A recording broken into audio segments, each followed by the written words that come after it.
रसोहम अप्सु कौन्तेया प्रभास्मि शशिसूर्यया Pranav सर्ववेदेषु शब्दखे पौरुषं नृषु. Translation and purport by Srila Prabhupada ki jai. Translation.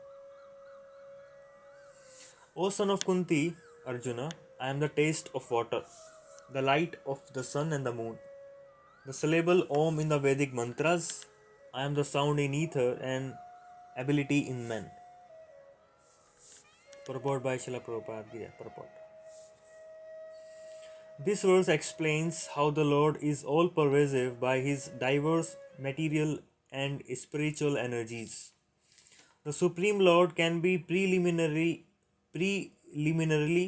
perceived by his different energies, and in this way he is realized impersonally. As the demigod in the sun is a person and is perceived by his all pervading energy, the sunshine, similarly, the Lord, although in his eternal abode, is perceived by his all pervading diffusive energies. The taste of water is the active principle of water. No one likes to drink sea water because the pure taste of water is mixed with salt. Attraction for water depends on the purity of the taste, and this pure taste is one of the energies of the Lord. The impersonalist perceives the presence of the Lord in water by its taste, and the personalist also glorifies the Lord for his kindly supplying water to quench man's thirst. That is a way of perceiving the Supreme. Practically speaking, there is no conflict between personalism and impersonalism. One who knows God knows that the impersonal conception and personal conception are simultaneously present in everything, and that there is no contradiction. Therefore, Lord Chaitanya establishes his sublime doctrine, Achintya Bheda and Abheda Tattva, simultaneously one and different. The light of the sun and the moon is also originally emanating from the Brahma Jyoti, which is the impersonal effulgence of the Lord. Similarly, Pranava or the Omkara transcendental sound used in the beginning of every Vedic hymns to address the Supreme Lord also emanates from him. Because the impersonalists are very much afraid of addressing the Supreme Lord Krishna by his innumerable names, they prefer to vibrate the transcendental sound Omkara. But they do not realize that Omkara is a sound representation of Krishna. The jurisdiction of Krishna consciousness extends everywhere, and one who knows Krishna consciousness is blessed. Those who do not know Krishna are in illusion, and so knowledge of Krishna is liberation and ignorance of him is bondage.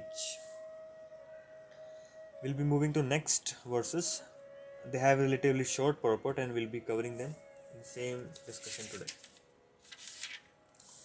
Punyo gandho prithvivyam cha tejaschasmi vibhavaso jivanam sarva bhuteshu tapaschasmi tapasvisho. Translation and purport by Srila Prabhupada. Translation.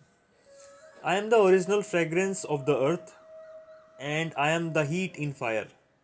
I am the life of all that lives, and I am the penances of all ascetics. Purport. Punya means that which is not decomposed. Punya is original. Everything in the material world has a certain flavor or fragrance. As the flavor and fragrance in a flower or in the earth, in water, in fire and in air, etc.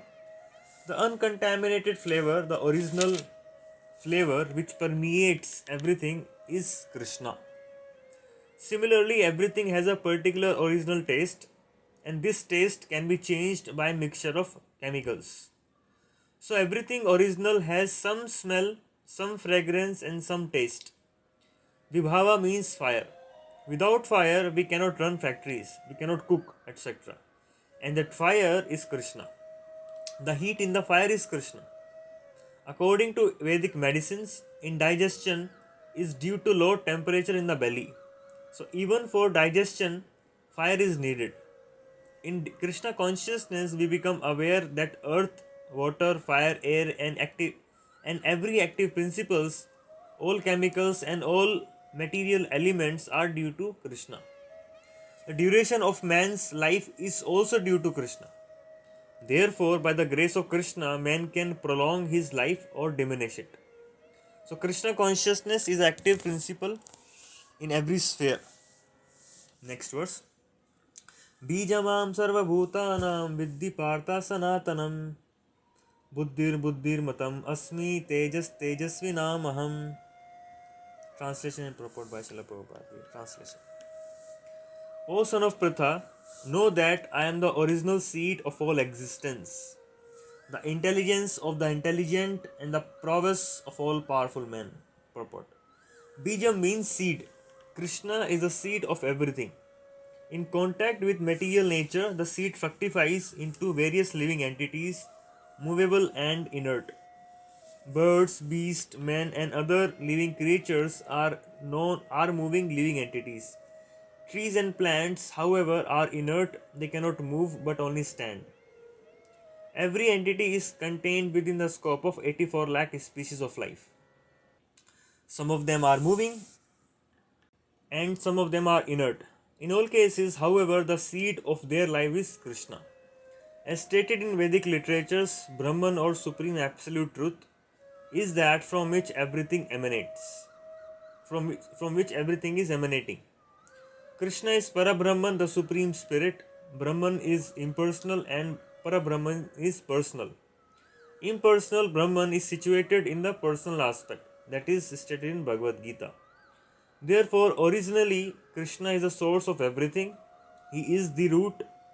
As the root of a tree maintains the whole tree, Krishna, being the original root of all things, maintains everything in this material manifestation. This is also confirmed in the Vedic literatures. Yato vam imani bhutani jayante. The Supreme Absolute Truth is that from which everything is born. He is the prime eternal among all eternals. He is the supreme living entity of all living entities. He alone is maintaining all life. Krishna also says that he is the root of all intelligence. Unless a person is intelligent, he cannot understand the supreme personality of Godhead, Krishna. We will be covering the last verse, 11th verse.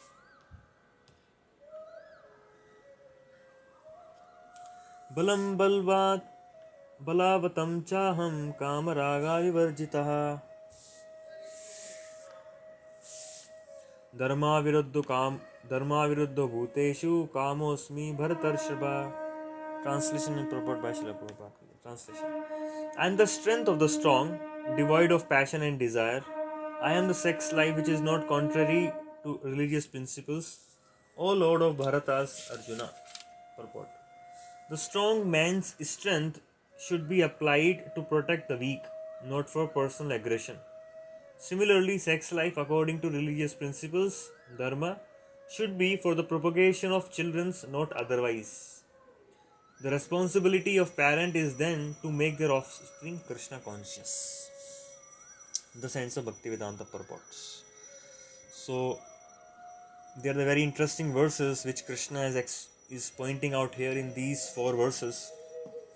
So, as you understand, the chapter name is Knowledge of the Absolute. So, Krishna is trying to give the knowledge of the absolute truth. And that's how Krishna starts this chapter by saying that once you understand about me, then you will know everything in truth. And you will be free from doubts and you can perfect your yogic process. Then, as we discussed in the previous verses, Krishna also exemplified that after knowing this knowledge, there is nothing more to be known. And he also explained that who among the populace can understand about Krishna, can understand about that absolute truth. He already explained that 1 out of millions would be interested in understanding the real purpose of life, and one among those many millions would be actually understanding the real absolute reality. And we discussed how in the 4th, 5th and 6th verse Krishna explained that, and even in the 7th verse, that it is he who is maintaining everything in this creation. We discussed the example of a pearl is strung on a thread, and similarly everything is strung on Krishna. So after giving this principle that everything is holded by the Supreme Lord Shri Krishna, he in these 4 verses explaining in reality, in practical purposes, how we can see the presence of Krishna all around us. He says the in the 8th verse that I am the taste of the water. So, as we know, all of us drink water, and the most important aspect of the water is its ability to quench our thirst, satisfy our thirst. So, that ability of water, Krishna says, is me, is because of me present in the water. It is me because I am giving that ability to the water, its taste, its quenching abilities. That's how the water is known for. If the water cannot give you that taste of freshness, can give you that rejuvenation, that quenching abilities, we won't call that water anymore. So he's saying that I am that taste of the water. If you remove me, if you remove my energy from it, it's of no use. Then he says the light of the sun and the moon. Let's say sun rises, but there is no light in the sun, and moon rises, it's a black moon.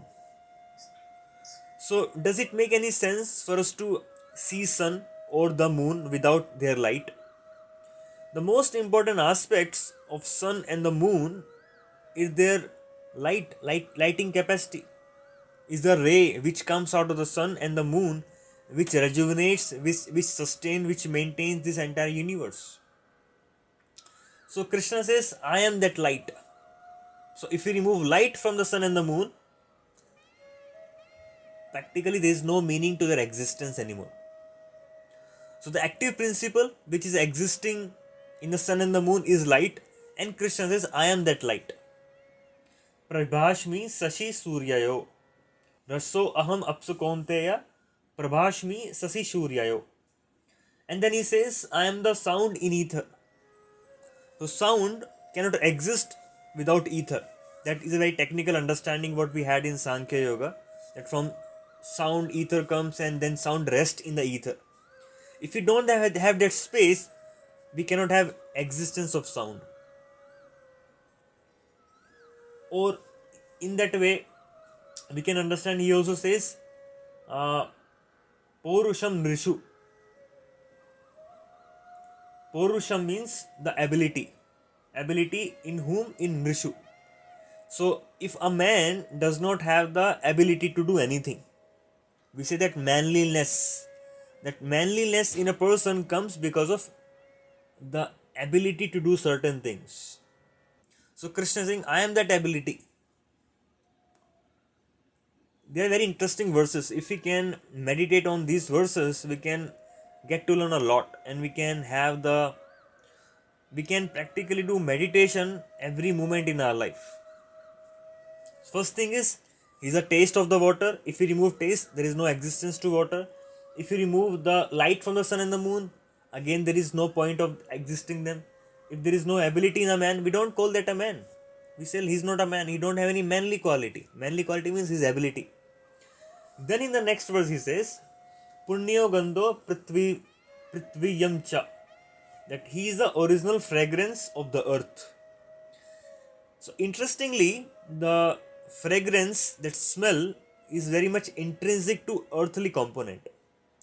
That's why we know that any flower seed you sow in the ground, it gives different varieties of flower, and each flower will have their own fragrance. And that is because the earth has the ability to give taste, that fragrance, that original fragrance of the earth. So that's why also we can understand that real fragrance or the real taste comes from the earth. That's why we understand that the original taste of vegetables and of the fruits is very pure. If somebody can taste that, he will not be attracted to anything else. But what we do, we mix a lot of spices, we mix a lot of chemicals, and that taste completely get lost. And Krishna says, I am that fragrance, I am that ability in the earth which fragrance everything. And then he says, Tejas chasmi vibha aso. He says, I am the heat in the fire. You see fire? If let's say you remove heat out of the fire and you remove light out of the fire, do we call it fire anymore? So fire is very much, the heat is very much intrinsic to the fire. And Krishna says, I am that heat. I am the heat in the fire. And then he says, Jivanam sarva bhuteshu. I am the life of all that lives. The pranavayu, we exist is not because of soul. We exist because of pranavayu. And that pranavayu is existing because of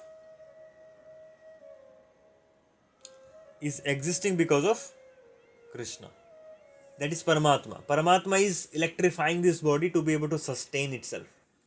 The moment that pranavayu is removed, soul cannot stay in that body anymore. Soul have to move to next body.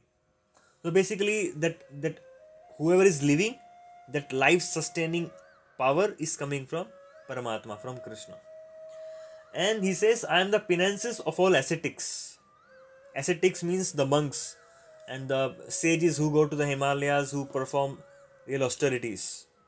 And if you remove that austere life out of the monks, out of the ascetics' lives, then there is no meaning to their life. They'll again fall down to same material situations. In that way, the penances is the life of all the ascetics. And Krishna says, I am that penance.